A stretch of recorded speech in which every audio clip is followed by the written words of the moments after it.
वहीं सीरिया में बशर अल असद के तख्तापलट के बाद विद्रोही गुटों ने असद पर ऐसा खुलासा किया कि जिसे जानकर आपके होश उड़े। असद सरकार ने एक ऐसी जेल बना रखी थी जहां हिटलर जैसा कंस्ट्रक्शन और एग्जीक्यूशन हो रहा था।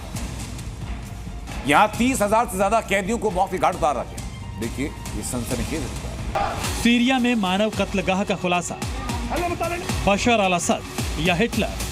क्या सीरिया में भी हिटलर के होलोकॉस्ट की तरह कंस्ट्रक्शन और एग्जीक्यूशन कैंप्स चला रहे थे बशर अल असद? ये सवाल इसलिए बड़ा है क्योंकि बशर के तख्तापलट के बाद सीरिया पर बहुत बड़ा खुलासा हुआ है। सीरिया की राजधानी दमिश्क के पास बशर अल असद के पिता हाफिज अल असद ने एक ऐसी जेल बनाई थी जिसका इस्तेमाल सीरियाई सरकार के विरोधियों को बंदी बनाने के लिए किया जाता था। इसे मानव कत्लगाह कहा जाता है क्योंकि यहाँ बंदियों पर अमानवीय जुल्म किया जाता था। आपको सायद नाया जेल के बारे में डिटेल में आगे बताएंगे। पहले यहाँ से आई इन दर्दनाक तस्वीरों को देखिए।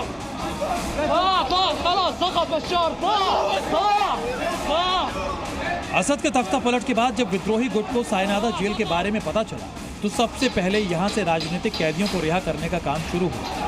सालों से संधेरी जेल में कैद रहने के बाद जब बंदियों को रिहाई मिली तो इनकी खुशी देखने लायक। फर्श पर सरकते इस बंदी को देखिए।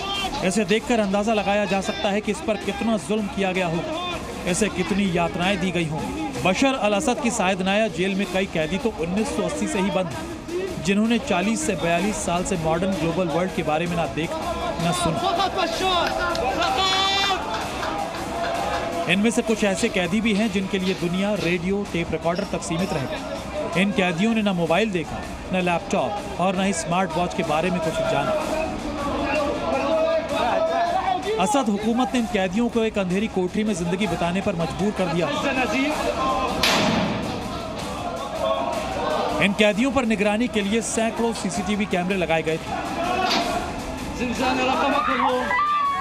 ये सारे वो कैदी हैं जो भीषण यातनाओं, भूख, प्यास, बीमारी और भयानक हालातों में भी बचे रह गए।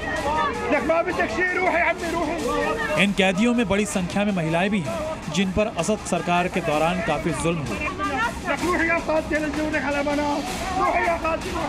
अब आपको सायद नाया जेल के बारे में बताते हैं। ये जेल 1980 के दशक में दमिश्क से 30 किलोमीटर उत्तर में एक छोटे से शहर में बनाई गई। इस जेल का ऑपरेशन सीरियाई मिलिट्री पुलिस देखती थी। इसमें मुख्य रूप से राजनीतिक बंदी रखे जाते थे जो सीरियाई सरकार के विरोधी थे। सायद नाया जेल में बंदियों पर अमानवीय जुल्म किया जाता था जिससे वो असद हुकूमत का विरोध ना कर सके। इसके लिए सायद नाया जेल में दो खास इमारतें थी, एक लाल भवन और दूसरी सफेद भवन। लाल भवन में मुख्य रूप से सामान्य नागरिकों को रखा जाता था, जबकि सफेद भवन में उन लोगों को रखा जाता था जिनसे असद सरकार को खतरा था।